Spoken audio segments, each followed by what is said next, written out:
Hey everyone, welcome back to my class. कैसे हैं आप सभी?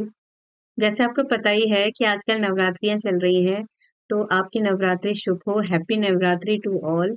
आज 8वां दिन है नवरात्रि का और मेरा फास्ट भी है। कौन कौन लोग पढ़ाई के साथ साथ फास्ट भी रखते हैं, प्लीज बताइए। और आज हमारा जो न्यू टॉपिक है वो है फाइलम ऑर्थोपोडा।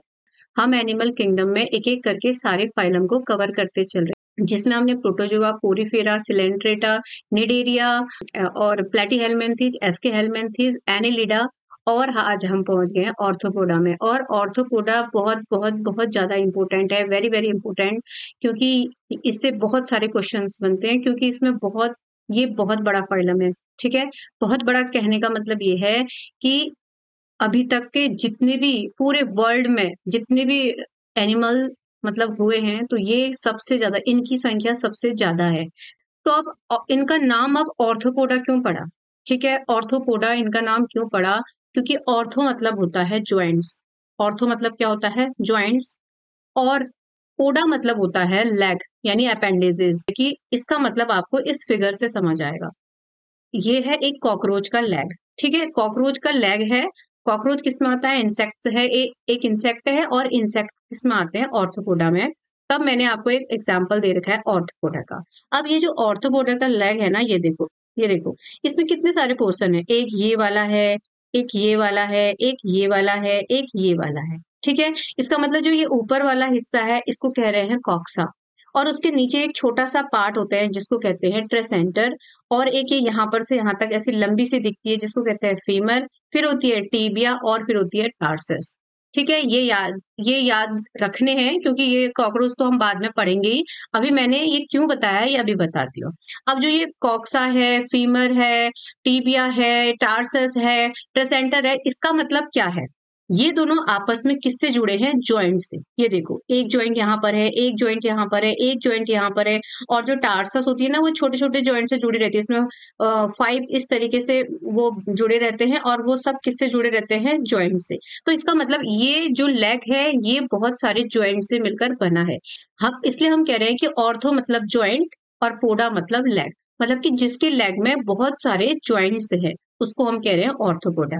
इस फिगर का यहाँ पर बनाने का मतलब ही यही है कि आपको समझाने का कि इसको हमने क्यों ऑर्थोपोडा कहा। क्योंकि उसके लेग में क्या है? बहुत सारे जॉइंट्स हैं, बहुत सारे जॉइंट से मिलकर उसका लेग बना है। ठीक है, अब ये जो ऑर्थोपोडा है ये सबसे बड़ा फाइलम है, मैंने अभी बताया था। और arthropoda is the biggest phylum of kingdom Animalia. जितना भी हम ये एनिमल किंगडम पढ़ रहे हैं या पढ़ेंगे, उसमें सबसे बड़ा फाइलम क्या है?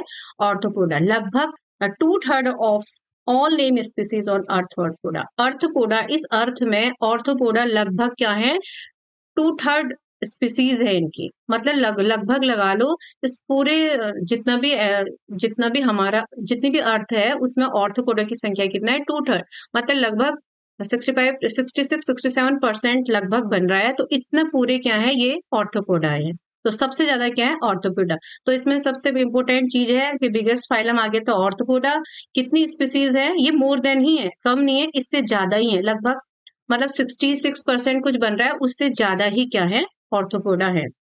और जो इनकी स्केलेटन होती है वो एक्सोस्केलेटन होती है, वो होती है काइटिनियस की बनी। ठीक है, बाहर से होती है। और देखो, most successful animal of the terrestrial habitat under invertebrates are arthropoda.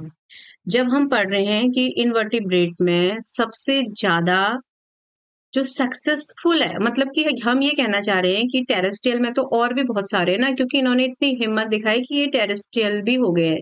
लेकिन और भी बहुत सारे टेरेस्ट्रियल हुए थे, लेकिन सबसे सक्सेसफुल कौन हुए थे? यही ऑर्थोपोडा हुए थे। ठीक है, because they have cuticle, appendage और विंग्स। क्योंकि इनके पास था कि क्यूटिकल थी, वो अपनी रक्षा कर ले रहे थे। अपेंडेज थे, उनके एंटीना थे, सेंस कर ले रहे थे। विंग्स थे, उड़ ले रहे थे। तो इनकी वजह से ये क्या कर पाए? आसानी से सक्सेस कर पाए अर्थ में। अगर मैं आपको समझाना चाहूँ कि एक जो ऑर्थोपोडा है उसकी स्ट्रक्चर किस तरीके से होती है, क्योंकि जब मैं आपको समझाऊंगी तो आपको समझ आना चाहिए कि कहाँ पर मैं थोरेक्स कह रही हूँ, कहाँ पर एब्डोमेन कह रही हूँ, कहाँ पर हेड कह रही हूँ, तो आपको चीजें समझ आनी चाहिए। जैसे ये कोई एक कॉकरोच है, ठीक है, उसका क्या होता है? ये हेड पार्ट होता है, ये थोरेक्स होता है, और ये एब्डोमेन होता है। इस तरीके से होता है। और इस तरीके से 10 इसमें ये डिवाइड रहते हैं। ठीक है। अब ये जो थोरेक्स है इसमें भी 3 तरीके के थोरेक्स होते हैं और ये पूरा बने रहता है, ये एक काइटिन प्लेट होती है। ये जो थोरेक्स है ना, एक प्रोथोरेक्स। तो अब जो ये प्रोथोरेक्स है ना, उसके अंदर ये क्या होती है, एक काइटिन का ये बने रहता है, इसको कहते हैं काइटिन प्लेट। ठीक है। इसको स्केलेट्रिस भी कहते हैं, ये जो काइटिन की प्लेट है, क्योंकि ये पूरे चारों तरफ से क्लाइटिन से बना होता है और इनको आपस में इस तरीके से जोड़े कौन रहता है, ऑर्थोडियल मेम्ब्रेन। एक ऑर्थोडियल मेम्ब्रेन होती है जो इस काइटिन प्लेट को क्या होती है, जोड़े रखती है। तो अब जब मैं आपसे कहूंगी कि इसके हेड वाले रीजन में, तो इस तरीके से ध्यान रखना, थोरेक्स कहूंगी तो ये वाले में रहना, और अगर थोरेक्स कहूंगी तो वो ये वाला रीजन होगा और एब्डोमेन कहूंगी तो वो पीछे वाला हिस्सा होगा। ठीक है। और कभी कभी क्या होता है, ये हेड और थोरेक्स आपस में मिल जाते हैं और सेफेलोथोरेक्स बनाते हैं, ये हम अभी आगे चलकर पढ़ेंगे। ठीक है। सबसे पहले हम अब इनके कैरेक्टर देख लेते हैं कि जो ऑर्थोपोडा है उनके कैरेक्टर क्या क्या होते हैं। तो सबसे पहले हैबिटेट इनका होता है कि दे मे बी एक्वेटिक, ये एक्वेटिक भी हो सकते हैं, चाहे मेराइन हो चाहे फ्रेश वाटर हो, और टेरेस्ट्रियल भी होते हैं, फ्री लिविंग और सम पैरासाइट। तो हर तरीके से होते हैं, कुछ फ्री लिविंग भी होते हैं, कुछ पैरासाइट्स भी होते हैं, कुछ फ्रेश वाटर भी रहते हैं, कुछ टेरेस्ट्रियल होते हैं। तो ये सब जगह रहते हैं। और अब पता ही चल गया, body plan tube within tube मतलब क्या हो गया, जो जो हमारी बॉडी वॉल है और जो गट है एलिमेंट्री कैनाल, उस तो वहां पर हमारी एलिमेंट्री कैनाल पूरी तरह होगी, यानी क्या होगा, ट्यूब विद इन ट्यूब होगा। सिमेट्री बायलैटरल है, प्लेटीहेल्मिन्थेस के बाद बायलैटरल सिमेट्री स्टार्ट हो गई थी। Body organisation obviously organ system बन जाने लग जाता है, जब हमने पढ़ा था एसके हेल्मिन्थेस, वहां से ऑर्गन सिस्टम बनना शुरू हो गया। जम लेयर सबको पता ही है कि ट्रिपल ब्लास्तो, एक्टोडर्म, मेसोडर्म और एंडोडर्म, इसमें समझाने वाली कोई बात नहीं है, अब तो आपको सारा इजीली समझ आ रहा होगा। तो जो सेगमेंट्स होंगे वो दे आर मेटामेरिकली सेगमेंटेड, मैंने बताया था कि मेटामेरिकली सेगमेंटेड क्या होते हैं। सिलोम इनका यू सिलोमेट होगा, बिल्कुल ट्रू सिलोम होगा। इसमें बॉडी स्ट्रक्चर होगी वो डिवाइड होंगे 3 रीजन में, जैसे मैंने अभी बताया था, हेड, थोरेक्स और एब्डोमेन में। ठीक है। अब एक इंपॉर्टेंट चीज आप याद रख लेना कि कुछ ऑर्थोपोड्स होते हैं उसमें हेड और थोरेक्स क्या हो जाता है, फ्यूज होता है, जिसको सिफेलोथोरेक्स कहते हैं। जैसे मैंने अभी बताया था, जो उनका हेड होगा, हेड और थोरेक्स आपस में क्या हो जाता है, ज्वाइंट हो जाता है, फ्यूज हो जाता है, जिस वजह से वो एक सिफेलोथोरेक्स बना देता है। अब they have jointed appendage for different type of function, जैसे मैंने अभी बताया था, हर जगह से क्या करते हैं, ये अपने आप को ज्वाइंट करके बनाए रखते हैं। Body of arthropoda is covered by the chitinous endoskeleton, ये भी मैं बता चुकी हूँ। In arthropoda coelom is filled with blood, hence called haemocoel. ठीक है। अब इन ऑर्थोपोडा में क्या होता है ना, वो फिल्ड विथ ब्लड, और जो ब्लड होता है जिस एरिया पे भरा रहता है उसको कहेंगे हीमोसील। अब इनका डाइजेस्टिव सिस्टम देख लेते हैं। डाइजेस्टिव ट्रैक इज कंप्लीट, पूरा कंप्लीट हो गया obviously. They can feed upon different kind of food substance. और रेस्पायरेशन क्या होगा इसका, पहली बार इसमें लंग्स हमने देखे, तो रेस्पायरेशन बाय गिल्स, प्रॉन में देखते हैं हम गिल्स, और बुक लंग्स, बुक लंग होता है इसमें, ध्यान रखना कि ऑर्थोपोडा से लंग भी बनने लग गई, जिसको बुक लंग कहा। अब बुक लंग क्यों कहा, बुक लंग कुछ अलग चीज नहीं है, एक लंग की तरह काम करता है, बस उसका स्ट्रक्चर होता है वो इस तरीके से, ये इस तरीके से एक बुक की तरह होता है, तो इसको तब बुक लंग कह दिया। ठीक है। जैसे क्रेप में हो गया, चाहे स्कॉर्पियन देख ले, स्पाइडर में देख ले, इसमें बुक लंग होगा। और ट्रैकियल सिस्टम होता है इंसेक्टा में। ये ट्रैकियल सिस्टम क्या है, मैं अभी आपको बहुत अच्छे से बताती हूँ। जैसे हमारे पास ट्रैकिया होते हैं ना, तो इनमें अभी वो डेवलप नहीं हुए होते हैं, तो एक ट्रैकियल सिस्टम होता है, जितने भी इंसेक्ट होते हैं उसमें ट्रैकियल सिस्टम होता है। अभी पहले हम देख लेते हैं कि the respiratory organs carry oxygen directly to the body cells, और जो इनका ऑक्सीजन ये कैरी कर रहे होते हैं, ये डायरेक्ट बॉडी सेल से कर लेते हैं। ठीक है। और इनमें जो सर्कुलेटरी सिस्टम होता है, circulatory system is open type, यहाँ पर ओपन होता है, क्लोज नहीं होता है। इससे पहले वाले फाइनल में हमने पढ़ा था कि क्लोज होता है।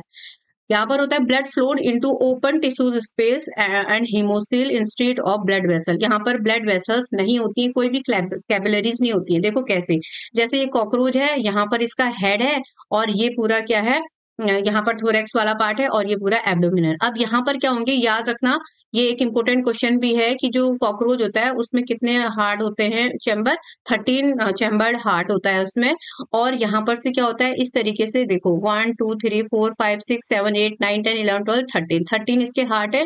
यहाँ से ये जो ट्यूब दिख रही है इसको हम कहेंगे अरोटा, जब हमारे उसमें भी था अरोटा, तो यहाँ से जैसे ब्लड पंप होगा तो ये सीधे अरोटा में आएगा, और अरोटा की इस तरीके से एक फाउंटेन की तरह पूरे इस कैविटी में भर जाएगा, और इसी कैविटी को क्या कह रहे हैं, हीमोसील, जो हमने अभी पढ़ा था ना, इस कैविटी को हम हीमोसील कह रहे हैं। और इस हीमोसील में ही क्या होता है, सारा ब्लड फ्लो करता है। अब यहाँ पर आपको कहीं भी कैपिलरी नहीं दिख रही होंगे, क्या कर रहा है, ये जो टिश्यू स्पेस है, ये पूरा जो ब्लड फ्लो हो रहा है वो ओपन एरिया में हो जा रहा है। ठीक है, कहीं पर भी ब्लड वेसल्स नहीं होंगी, कहीं मतलब कि कैपिलरीज, वेन्स, ये सब कहीं नहीं होगा। ठीक है, क्योंकि ये क्या है, ओपन टाइप है। अब blood is colourless called haemolymph. अब कलरलेस क्यों कह रहे हैं हम इसको, ये क्या होता है, बिल्कुल इसमें कलर नहीं होता है, क्योंकि इसको क्या होता है, जब कैपिलरीज में क्या होता है, ऑक्सीजन की रिक्वायरमेंट होगी, तभी तो किसी हीमोग्लोबिन या किसी पिगमेंट की जरूरत होगी। यहाँ पर किसी उसकी जरूरत है ही नहीं, ऐसे ही वो सर्कुलेट हो जा रहा है, तो वहां पर ऑक्सीजन की रिक्वायरमेंट होगी नहीं, तो इसलिए उसका कलर क्या होगा, क्योंकि हीमोग्लोबिन की वजह से ही तो ब्लड का कलर रेड हो रहा था ना। यहाँ पर हीमोग्लोबिन पिगमेंट की जरूरत नहीं है, ऑक्सीजन ऐसे ही हो जा रहा है, यहाँ से आ रहा है और सीधे ले रहा है, तो ये क्या होगा, कलरलेस होगा, जिसको हीमोलिम्फ कहते हैं। अब रेस्पिरेटरी पिगमेंट इज अब्सेंट, यहाँ पर रेस्पिरेटरी पिगमेंट कोई है ही नहीं। अगर रेस्पिरेटरी पिगमेंट है ही नहीं, तो फिर उसका कलर कैसा होगा, बिल्कुल कलरलेस होगा। और copper containing pigment haemocyanin is present prawn, ये एक एक्सेप्शन है, मतलब ये एक ये क्वेश्चन आ जाता है कि एक कॉपर कंटेनिंग पिगमेंट होता है, जैसे मैंने अभी कहा पिगमेंट होता ही नहीं है, किसी में हम देख लेते हैं कि एक कॉपर कंटेनिंग कोई पिगमेंट है जिसको हीमोसाइनिन कहते हैं, वो किसी किसी में दिख जाता है, जैसे प्रॉन में। ठीक है, ये कुछ एक्सेप्शन होते हैं, ये देखने पड़ते हैं। अब इनका एक्सक्रीटरी सिस्टम क्या है, दे आर एंटेररी और ग्रीन ग्लैंड जैसे प्रॉन, कॉक्सल ग्लैंड जैसे स्कॉर्पियन, और मेल्पिगियन ट्यूब्यूल्स इन इंसेक्ट्स। अब ये जो मेल्पिगियन ट्यूब्यूल्स होते हैं, ये क्या होते हैं, देखो क्या होता था ना, देखो क्या होता है, जो इनका एक्सक्रीटरी सिस्टम होता है, ये देखो, ये इसकी पूरी क्या है, एक एलिमेंट्री कैनाल है, यहाँ से लेकर यहाँ तक पूरी। अब ये एलिमेंट्री कैनाल 3 पार्ट्स में डिवाइडेड रहती है। जैसे मैंने ऊपर वाली जो ग्रीन वाली दिखाई है, उसको कहते हैं हम फोरगट, और उसके बीच में और उसके बीच में एक ब्लू वाला पार्ट दिखाया है, जिसको हमने कहा मिडगट, और एक नीचे वाला पार्ट दिखाया है, जिसको कह रहा हमने हाइंडगट। तो 3 पार्ट से मिलकर बनी है फोरगट, मिडगट और हाइंडगट। अब क्या हो रहा है, देखो, और इस मिडगट और इस हाइंडगट के बीचों बीच इसके जो जॉइंट वाला पार्ट है, यहाँ से क्या हो रही है, कुछ इस तरीके से आपको ट्यूब्स लाइक दिख रही है, जिसको कहते हैं मेल्पिगियन ट्यूब्यूल्स। अब क्या हो रहा है, जो भी बॉडी में जो एक्सक्रीट आउट इनको करना है, जैसे ये कॉकरोच क्या करते हैं, यूरिक एसिड, तो ये यूरिक एसिड क्या करेगा, अब इन जो मेल्पिगियन ट्यूब्यूल हैं, लगभग 100 से लेकर 150 तक की होती है, इन ट्यूब्यूल के रास्ते ये कहाँ पहुंच जाएगा, इस हाइंडगट में। अब इस हाइंड गट के थ्रू यहाँ पर इन ट्यूब्यूल से आएगा, कलेक्ट होगा कहाँ पर, हाइंड गट में, और इस एनएस के थ्रू कहाँ आ जाएगा, बाहर आ जाएगा। तो ये एक्सक्रीटरी सिस्टम हो गया। ठीक है, ठीक है। अब all excretory organ open into gut, और सारे के सारे इसी तरीके से कहाँ पर वो ओपन होंगे, गट में होंगे। और एक्सक्रीटरी प्रोडक्ट इनमें क्या होता है, या तो अमोनिया होगा क्योंकि एक्वेटिक में होंगे, और यूरिक एसिड होगा अगर वो टेरेस्ट्रियल होंगे। अगर हम अब बात करें नर्वस सिस्टम की, तो नर्वस सिस्टम क्या होता है, ये हमने बहुत बार पढ़ लिया है। ये क्या करता है, इसमें नर्वरिंग होती है, जिसे ब्रेन कहते हैं, सॉलिड होता है, डबल वेंट्रल नर्व कोड होती है। जैसे इस तरीके से ये नर्वरिंग है, तो यहाँ से क्या निकली रहेंगी, कॉर्डल नर्व्स निकली रहेंगी, और यहाँ से ये जो नर्व कॉर्ड होंगी, यहाँ पर भी ये गैंग्लियन होंगे, ये गैंग्लियन से नर्व कॉर्ड निकली होगी, और इस नर्व कॉर्ड में भी गैंग्लियन होती हैं। अब बहुत लोग पूछते हैं गैंग्लिया गैंग्लिया गैंग्लियन कह रहे हैं, ये क्या होता है। अब जैसे हमने क्या पढ़ा था, हमने इस तरीके से वो पढ़ा था ना, ये न्यूरॉन का स्ट्रक्चर पढ़ा था, ये सेल बॉडी थी, ये एक्सॉन था। तो एक्सॉन को हटा दें, ये जो सेल बॉडी रहेगी ना, इसको कहेंगे हम क्या, अब ये क्या है, एक सेल बॉडी है पूरी, ऊपर वाला पार्ट, ठीक है, ऐसे दूसरा तीसरा तीसरा, तो group of neurons cell body क्या हो जाती है, गैंग्लिया। ठीक है, अगर हम गैंग्लिया कह रहे हैं, तो इसका मतलब क्या होगा कि जहां पर बहुत सारे ये सेल बॉडी है और उनका एक ग्रुप है, उसको हमने गैंग्लिया कह दिया। ठीक है, ये तो हम नर्वस सिस्टम बहुत पहले से पढ़ते आ रहे हैं, मतलब बहुत फाइलम में पहले से स्टार्ट हो गया था। अब इसमें सिफेलाइजेशन क्या होता है, सिफेलाइजेशन वेल डेवलप्ड, जिसमें हेड होता है, आईज होगी, सेंसेस होंगे, एंटीना होते हैं बहुत सारे, तो हेड है, तो इसका मतलब सिफेलाइजेशन है। अब इसमें सेंसरी ऑर्गन क्या है, इसमें क्या होते हैं, सिंपल आई होती है, कंपाउंड आईज होती हैं, किसी में दोनों होती हैं, किसी में एक होती है, एंटीनाज होते हैं, और स्टेटोसिस्ट होता है। स्टेटोसिस्ट क्या होता है, जो उनके शरीर को बैलेंस करता है, जैसे वो उड़ रहे हैं तो उड़ के एकदम से गिरते तो नहीं है ना, उनमें क्या होता है, इस कुछ स्टेटोसाइट्स होते हैं, जिसको क्या करते हैं, उड़ने में हेल्प करते हैं, और क्या करते हैं, एक उनका बैलेंस बना के रखते हैं। ठीक है, ये सब इनके सेंसरी ऑर्गन में आता है। अगर हम रिप्रोडक्शन की बात करेंगे तो मोस्टली डाइसियस ही होते हैं, मतलब मेल फीमेल अलग अलग में ही होंगे। और फर्टिलाइजेशन इनका ज्यादातर इंटरनली होता है, लेकिन एक्वेटिक फॉर्म्स है एक्सटर्नल फर्टिलाइजेशन। अगर जो एक्वेटिक एरिया में ज्यादा रहते हैं उनका एक्सटर्नल हो जाता है। और गोनट हैव डक्ट और सेक्सुअल डायफॉर्मिज्म में बी प्रेजेंट। अपने अपने गोनेट्स होंगे और इसमें सेक्सुअल डायफॉर्मिज्म होगा। वही वाली बात कि मेल अलग दिखेगा, फीमेल अलग दिखेगा। दे आर मोस्टली ओवीपेरस, मतलब ओवीपेरस होता है एग लेइंग एनिमल, जो एग देते हैं। ज्यादातर ये एग ही देते हैं, लेकिन कुछ एक्सेप्शन है, जैसे स्कॉर्पियन, वो विविपेरस है, यानी वो क्या है, बेबी देगा पहले, मतलब कि वो बच्चा पैदा करेगा, वो एग नहीं देगा, उसको कहते हैं विविपेरस। और जो एग लेइंग करता है उसको कहते हैं ओवीपेरस। इसमें क्या कहते हैं, ज्यादातर तो जितने भी मतलब हम ऑर्थोपेडा में ज्यादा पढ़ते हैं वो ओवीपेरस ही होते हैं। लेकिन कुछ होता है जैसे स्कॉर्पियन का एग्जाम्पल पूछते हैं, इंपोर्टेंट है इसलिए यहाँ पर ये मेंशन किया है, तो वो क्या है, विविपेरस है। अब डेवलपमेंट इसका डायरेक्ट भी हो सकता है और इनडायरेक्ट भी हो सकता है। अगर आप बात करें कि इसमें एनसीईआरटी में इसके इकोनॉमिक इम्पोर्टेंस भी बता रखे हैं, तो इसका मतलब ये भी इम्पोर्टेंट पॉइंट है, ये एग्जाम में पूछ सकते हैं, क्योंकि एनसीईआरटी जो जो चीज मेंशन करती है तो क्वेश्चन वहीं से बनते हैं। अब उन्होंने इसके इकोनॉमिक इम्पोर्टेंस की भी बात करी है, तो इकोनॉमिक इम्पोर्टेंस तो आपको पता ही है। हनीबीज होते हैं जिसको एपिस कहते हैं, सिल्क वॉर्म है जिसको बॉम्बैक्सी कहते हैं, लैक इंसेक्ट यानी लेसिफर कहते हैं। हनी बी क्या है, हनी बी से क्या मिलता है आपको, शहद मिलता है। सिल्क वॉर्म से क्या मिलता है, सिल्क मिलता है। लैक इंसेक्ट, इंसेक्ट क्या मिलता है, लैक मिलता है। लैक से क्या करते हैं हम, लाख कहते हैं जिसको, मतलब जैसे जैसे बैंगल्स बनती है, कंगन बनते हैं, बहुत सारी चीज में उसका यूज होता है। ठीक है। सिल्क वॉर्म से, अब ह्यूमन है ना, ह्यूमन अपने फायदे के लिए किसी का भी नुकसान कर देता है। अब सिल्क वॉर्म में भी ऐसा ही होता है, एक कीड़ा होता है कोई, वो अपनी चारों तरफ से एक कोकून बनाता है, ऐसे फाइबर लाइक स्ट्रक्चर। वो उनको सीधे ही पकड़ के गर्म पानी में, मतलब उसमें बॉईल कर देते हैं और उनको मर जाते हैं, फिर उनका सारा कोकून ले लेते हैं। फिर वो उससे सिल्क बनती है, बहुत अच्छी मतलब वो प्रोसेस होती है। लेकिन क्या करें, ह्यूमन है, अपने फायदे के लिए कुछ भी कर सकता है। अब वेक्टर, अब ये बीमारियां कैसे फैलाता है, वेक्टर होता है कि वो कैसे, मतलब कि कैसे यहाँ से यहाँ वो ट्रांसफर कर दे रहा है। देखो सबसे मेन इंपोर्टेंट इसका एग्जाम्पल है मॉस्किटो। मॉस्किटो भी अलग अलग टाइप के होते हैं। एक क्यूलिक्स होता है जिसे फाइलेरियसिस हो जाता है, जिसे एलिफेंटियासिस भी कहते हैं, हाथी पांव रोग। एडीज जो मच्छर होता है वो डेंगू फैलाता है, और चिकनगुनिया वाला। और एनाफिलिस, ये मच्छर, ये जितने भी मॉस्किटो मैंने बताए ये सब फीमेल मॉस्किटो होते हैं। मेल ये सब बीमारियां नहीं फैलाती, ये सब फीमेल मॉस्किटोज होती हैं। फीमेल क्यूलिप्स का हो, चाहे एडीज का हो या एनाफिलिस का हो, ये सब क्या करती हैं, ये भी आ जाता है कि जो एडीज होता है ये कौन सा डिजीज कॉज करता है, ये जो एनाफिस है वो कौन सा डिजीज कॉज करता है। तो याद रखना, क्यूलिप्स फिलेरिसिस और एडीज डेंगू या चिकनगुनिया, और एनाफिस मलेरिया। ठीक है। और इसमें कुछ पेस्ट होते हैं, जैसे जैसे हम कहेंगे कोकिस्ट, पता होगा आपको, ये क्या होते हैं, मतलब टिड्डे सुना होगा। एक बार न्यूज में हम सुन भी रहे थे, इनका आतंक इतना बढ़ गया था, अगर इनका झुंड आता है तो खेतों की ये फसल की फसल उजाड़ देते हैं, मतलब पूरा फसल ही खा जाते हैं।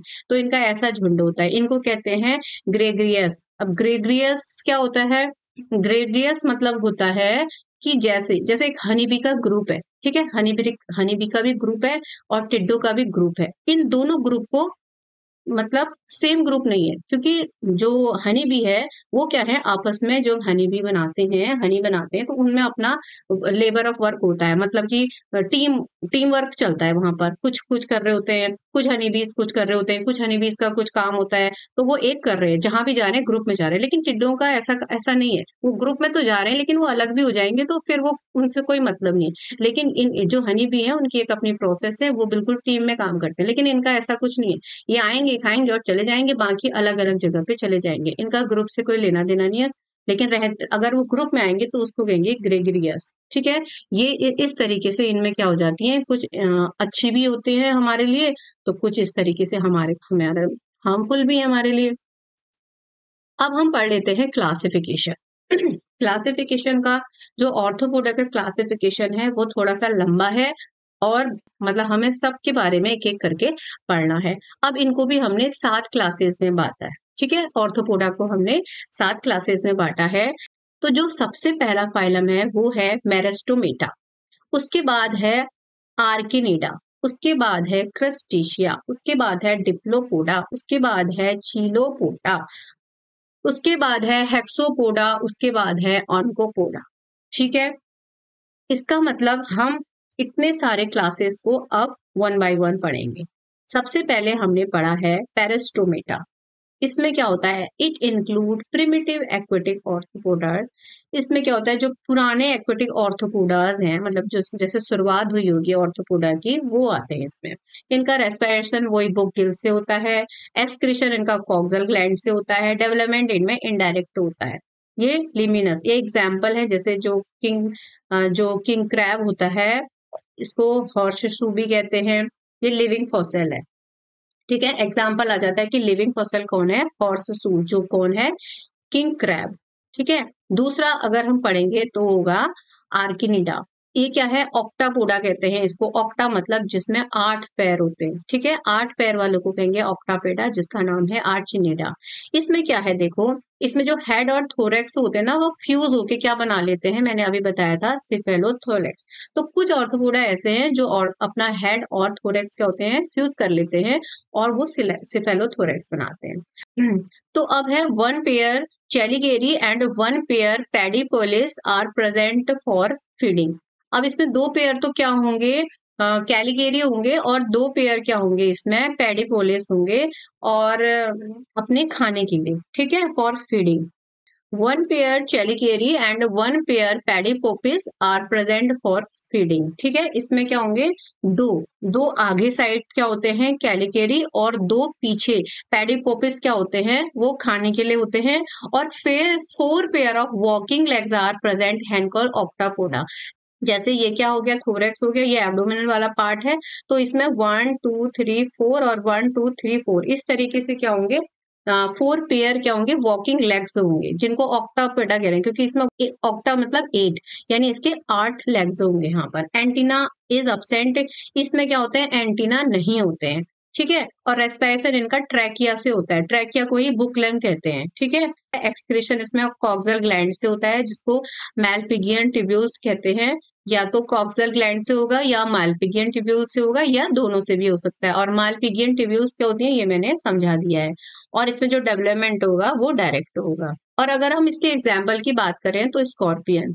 ठीक है, इसमें स्कॉर्पियन, जिसको पैलेमनियस भी कहते हैं, इसमें क्या होता है, large segment is modified into poisonous sting. इसमें जो लास्ट सेगमेंट होता है ना, वो क्या होता है, उसमें पोजनियस स्ट्रिंग होता है, मतलब कि वो जहरीला एक डंक होता है, जहरीला डंक होता है स्कॉर्पियन। दूसरा क्या होता है, स्पाइडर, जिसको लाइकोसोआ भी कहते हैं, जिसको लाइकोसा।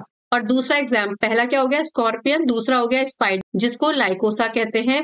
और ट्रिक्स, माइट्स, ट्रिक्स क्या होते हैं, जैसे घुन लग जाता है कहीं, माइट्स होते हैं जो फर्नीचर में लग जाते हैं, दीमक वगैरह। तो टिक्स, माइट्स, ये सब किस में आए, हमारे ऑक्टापोडा में। ठीक है, अब थर्ड आए क्रस्टेशिया में। अब क्रस्टेशिया क्या क्या होता है, इसमें जो एक्सोस्केलेटन होता है ना बाहर से, वो क्या होता है, रिजिड होता है, due to deposition of calcium salt. तो कैल्शियम सॉल्ट की वजह से क्या होता है, कैल्शियम सॉल्ट उसमें डिपोजिट होते होते क्या बना लेता है, एक क्या होता है, कैरापेस। ये भी एग्जाम्पल में आता है कि कैरापेस है क्या। कैरापेस क्या है, जो ये कैल्शियम कार्बोनेट है और काइटिन है ना, जो उसकी बॉडी किससे बनकर बनी होती है, काइटिन का ही तो होता है ना, जो एक्सोस्केलेटन होता है।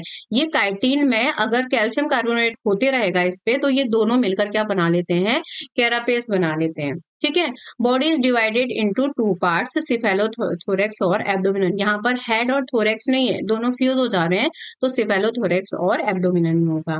और एंटीना क्या होंगे, 2 पेयर प्रेजेंट होंगे इसमें। ठीक है, एंटीना प्रेजेंट होंगे, और each segment possesses biramous appendages modified for feeding, swimming etcetera. और 2 उसमें क्या होंगे, आगे से अपेंडेजेस लगे होंगे, जो उनको खाने में हेल्प करेंगे, स्विमिंग में हेल्प करेंगे। और रेस्पिरेशन ये अपनी बॉडी सरफेस से कर लेते हैं, और अपने गिल से भी कर लेते हैं। रेस्पिरेटरी पिगमेंट्स में हीमोसाइनिन होता है, वही वाला ट्रांसपेरेंट होगा, व्हाइटिश कलर का। ठीक है, और एक्सक्रीशन होगा इसमें ग्रीन ग्लैंड से। डेवलपमेंट बिल्कुल, और डेवलपमेंट इनडायरेक्ट होगा, और जहां पर इनडायरेक्ट होगा तो उसका मतलब वहां पर लार्वा बन रहे होंगे। और लार्वा कौन सा बनेगा, यहाँ पर नॉपिलियस लार्वा, जिसको जो या तो सबने सुना ही होगा उसको जोया एक्सेट्रा। ठीक है, लार्वा का नाम सब लोग याद कर लेना। और इसके एग्जाम्पल क्या है, क्रिस्टेशियन में तो हमें पता ही है, बहुत सारे होते हैं, जैसे पैलेमॉन, जैसे प्रॉन, कैंसर, जैसे क्रेब, यूपेरेगियस यानी हिमिट क्रेब, और डेफनिया यानी वर्टफ्लेरा, और साइक्लोप्स, इसको हस्बैंड ऑफ 100 वाइफ्स कहते हैं। ये ऐसे नहीं कि इसके मतलब ये हस्बैंड ऑफ 100 वाइफ्स मतलब इसकी 100 वाइफ्स है, इससे इसका कोई रिलेशन नहीं है। अब इसका नाम यही है तो यही है, ठीक है। ओनली वन आई, इसके पास क्या होता है, केवल एक आंख होती है और कोई हार्ट नहीं होता है। ये भी एग्जाम्पल में आ जाता है कि किसके पास हार्ट नहीं होता है, ठीक है। तो जो क्रिस्टेशियन होता है उसमें क्या होते हैं, हार्ट नहीं होते हैं।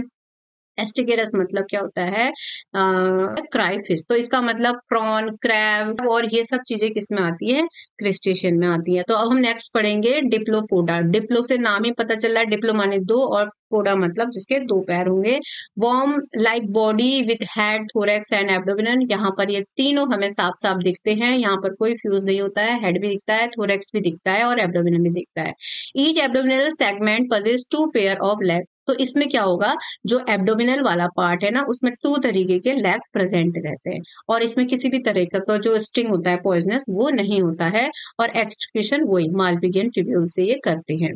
क्या होता है, इसका एग्जाम्पल है मेलिपीड, जिसको जूलिस कहते हैं, इसको कहेंगे 1000 लेगर। मतलब इसमें क्या होते हैं, 1000 लेग्स होते हैं। अब नेक्स्ट पढ़ेंगे हम Chilopoda. Chilopoda E segment possess 1 pair of leg. Her segment में क्या होगा, इनमें एक पेयर ऑफ लेग होगा और बॉडी इज वॉर्म लाइक, बिल्कुल कीड़े की तरह दिखेगी। Body is divided into head and trunk. और एक्सक्रेशन इसका मालपिजियन ट्यूब्यूल से ही होगा। और एग्जाम्पल है इसका स्कोलोपेंड्रा, जिसको सेंट्रीपीड भी कहते हैं। इसमें 100 लेगर्स कहते हैं इसको, 100 लेग्स। अब है हेक्सापोडा, ठीक है। Hexapoda consist 75% of total arthropoda. Hexapoda किसे कहते हैं, इंसेक्ट को। और हमें पता है कि ऑर्थोपोडा में भी सबसे ज्यादा, जो हम 7 क्लासेस पढ़ रहे हैं उसमें भी सबसे ज्यादा जो पाए जाते हैं वो क्या पाए जाते हैं, इंसेक्टा। लगभग कितना, 75% ऑफ टोटल ऑर्थोपोडा, ठीक है। पूरे फाइलम में तो एनिलिडा ही सबसे ज्यादा पूरे फाइलम में तो ऑर्थोपोडा ही सबसे ज्यादा मिलता है, लेकिन अगर हम ऑर्थोपोडा में भी बात करें तो पूरा 75 तो इंसेक्ट ने ही कवर कर लिया है। उसके बाद जो 25% बचा उसमें और लोग आ जाते हैं, ठीक है। Body is divided into head, thorax, abdomen. पता ही है हमें। Head possess 1 pair of antenna, इसमें एक एंटीना होता है। और कंपाउंड आईज होती है, माउथ पार्ट्स प्रेजेंट होते हैं सारे। ये सब हम अभी आगे पढ़ेंगे, कॉकरोच का स्ट्रक्चर, जो जो भी स्ट्रक्चर हम डिटेल में पढ़ेंगे, फिर हमें सब समझ आ जाएगा कि एंटीना क्या है, सब आ जाएगा। कंपाउंड आईज क्या है, सिंपल आई क्या है। Thorax possess 3 pair of legs और 1 और 2 पेयर ऑफ विंग्स। इसके पास क्या होता है, 3 पेयर ऑफ लेग्स होते हैं और एक या दो से ज्यादा पेयर क्या होते हैं, विंग्स होते हैं। इंसेक्ट में क्या आ जाते हैं, मच्छर मक्खी ये सभी कुछ तो आते हैं, तो इनमें आप अंदाजा लगा सकते हो। Abdominal legs appendices. और जैसे आपने मक्खी भी देखी होगी, तो ये इसका हेड हो जाता है, ये थोरैक्स हो जाता है। ये एब्डोमिनल वाले पार्ट से क्या करता है, वो कुछ नहीं होगा, तो उसके जो ये होंगे वो भी यहीं से होंगे और जो उसकी विंग्स होंगी वो भी यहीं से, मतलब कि एब्डोमिनल वाले पार्ट से वो अटैच नहीं होंगे। और रेस्पिरेशन इसका ट्रैकियल सिस्टम है। एक्सक्रीशन इसका वही मालपिजियन ट्यूब्यूल्स हैं। इट इज सब डिवाइडेड इनटू 2 सब क्लास। अब इसमें भी 2 क्लासेस हैं हेक्सापोडा की। अब हेक्सापोडा में भी क्या होती हैं, 2 क्लासेस आती हैं। एक होता है टेरिगोटा, एक होता है अटेरिगोटा। यहाँ पर पी साइलेंट होता है। एक होता है टेरिगोटा, एक होता है अटेरिगोटा। जो टेरिगोटा होते हैं वो क्या होता है, विंग्ड इंसेक्ट, मतलब जिसमें पंख होते हैं। और एक होता है अटेरिगोटा, जिसमें क्या होता है विंग नहीं होते हैं, ठीक है। विंगलेस इंसेक्ट जो होते हैं, जैसे विंग्ड वाले क्या हो गए, सिल्क वॉर्म हो गए, हनी बी हो गई, टर्माइट्स हो गए, मॉस्किटोज हो गए, लैक्टिफर हो गए, कॉकरोच एक्सेट्रा, जितने भी हम देखते हैं उड़ने वाले कीड़े। और जो इंसेक्ट जिसमें विंग्स नहीं होते हैं वो होते हैं जैसे सिल्वर लोइस और क्लिम्बर, जिसे बैड बग कहते हैं, खटमल और रेड बग एक्सेट्रा। ये सब चीजें क्या होती हैं, इनमें क्या होती हैं, विंग्स नहीं होते हैं। अब हम लास्ट वाला देखेंगे ऑन्कोपोडा। इसमें क्या होता है, सब चीजें होती हैं, बस इनका याद रख लेना जो इम्पोर्टेंट है, इनका जो एक्सक्रीशन होता है ये नेफ्रिडिया होता है। एनिलिडा से ऑर्थोपोडा मतलब बन ही रहा होता है, तो इसमें कुछ कैरेक्टर एनिलिडा के भी आ जाते हैं, कुछ ऑर्थोपोडा के भी आते हैं, तो इसीलिए इनका जो एक्सक्रेशन है वो नेफ्रिडिया से है, ठीक है। तो पेरिपेटस इसका एग्जाम्पल है, जिसमें क्या होता है, इसको कनेक्टिंग लिंक बिटवीन एनिलिडा और ऑर्थोपोडा भी कहते हैं। मोस्ट इंपोर्टेंट है, कभी कभी क्वेश्चन आ जाता है, जो पेरिपेटस है मतलब कनेक्टिंग लिंक उसका किस किस के बीच है, तो वो है एनिलिडा और ऑर्थोपोडा। क्योंकि यहाँ पर क्या है, देखो नेफ्रिडिया है, नेफ्रिडिया में, ऑर्थोपोडा में नेफ्रिडिया से नहीं हो रहा था ना एक्सक्रीशन, उसमें मेलपिगियन ट्यूब्यूल्स थी और भी ग्लैंड्स थी। लेकिन यहाँ पर इसका जो कनेक्टिव लिंक है, यानी ये एनिलिडा और ऑर्थोपोडा दोनों की तरह थोड़ा थोड़ा सा लग रहा है, दिख रहा है, अपने फंक्शन शो कर रहे हैं, इसलिए इसको क्या कह दिया, कनेक्टिव लिंक बिटवीन एनिलिडा। ठीक है, तो आई होप आपको आज की क्लास समझ आई होगी। और जिसने भी अब मेरी प्रीवियस क्लास ने देखी है, आप एक बार अब पहले प्रीवियस क्लास देख लीजिए। जब मैंने एनिमल क्लासिफिकेशन स्टार्ट किया था, एक बेसिस ऑफ क्लासिफिकेशन की मैंने क्लास लगाई थी, जिसमें मैंने ये सारी चीजें पहले बता दी थी कि सिमेट्री कैसे बनती है, उसमें ऑर्गन लेवल ऑफ सिस्टम कैसे आया, उसमें कैसी जर्म लेयर बनी, कहाँ से सीलोम बनना स्टार्ट हुआ, तो वो हम पहले ही पढ़ चुके हैं। तो अभी तो हम क्या कर रहे हैं, धीरे धीरे, और हमने ये फाइलम ऐसे ऐसे पढ़ रखे हैं कि अब हमें खुद ही अंडरस्टैंडिंग होने लग गई है कि अब इसका कहाँ से किसका डेवलपमेंट हुआ, कहाँ से प्लेटीहेल्मिन्थीस का डेवलपमेंट से क्या हुआ, एस्के हेल्मिन्थीस से क्या हुआ। उसके बाद जो हमने एनिलिडा पढ़ा, फिर उसमें कुछ हमने कुछ और ही डेवलपमेंट देखा, और यहाँ अब हम लंग्स भी पढ़ने लग गए। तो धीरे धीरे क्या हो रहा है, डेवलपमेंट होते रह रहा है। अब हम जब हम ऑर्थोपोडा के बाद आगे वाला फाइलम पढ़ेंगे, उसमें हम कुछ दूसरा ही डेवलपमेंट देखेंगे। तो इसी तरह लास्ट में, जब फिर लास्ट में कॉर्डेट्स आ जाते हैं, ह्यूमंस बनते हैं, तो इसका मतलब क्या होता है कि हम भी क्या बने, कहीं ना कहीं इन्हीं इन्वर्टिब्रेट से बने हैं, इन्हीं लास्ट, मतलब कहते हैं ना कि मतलब बैक्टीरिया से बने हैं, समझ लो, सपोज हम भी किसी से नहीं बने, हम केमिकल से बने हैं। तो कहते हैं ना, मंकी से बने हैं, हमारे पूर्वज बंदर थे। तो ये सब चीजें तो ठीक है, कहने बात है, लेकिन जब भी किसी एनिमल का मतलब जन्म हुआ, वो कहाँ से बना, तो यही बना, किसी केमिकल से ही तो बना। फिर प्रोटोजोआ बन गए, प्रोटोजोआ से फिर पोरीफेरा बने, फिर धीरे धीरे धीरे सारे इन्वर्टिब्रेट्स बने, लास्ट में फिर हेमिकॉर्डेट्स, फिर कॉर्डेट्स, फिर ये सब चीजें ह्यूमन बन गया। तो सब चीज में फिर फंक्शनिंग सब सेम ही आई, ऑर्गन सिस्टम सब सेम बना। बस ह्यूमन में थोड़ा ब्रेन का ज्यादा डेवलपमेंट हो गया, इस वजह से उसका सोचने विचारने की शक्ति थोड़ी ज्यादा आ गई, और वो फिर अपना ऐसे फिर वो क्या करने लगा, अपने सोचने समझने लगा। तो जहां पर ब्रेन का यूज है, तो वही, उसी को तो ह्यूमन कहते हैं। तो ठीक है, तो हम अब मिलते हैं आपसे नेक्स्ट क्लास में। और क्लास अच्छी लगी तो एक लाइक कर दीजिए, चैनल को सब्सक्राइब कर दीजिए, जो भी डाउट होता है कमेंट बॉक्स में कमेंट कीजिए, और प्रीवियस वीडियोस मेरी प्लेलिस्ट में भी है और डिस्क्रिप्शन बॉक्स में भी डाल दूंगी। ठीक है, तो मिलते हैं नेक्स्ट क्लास में, टिल देन बाय।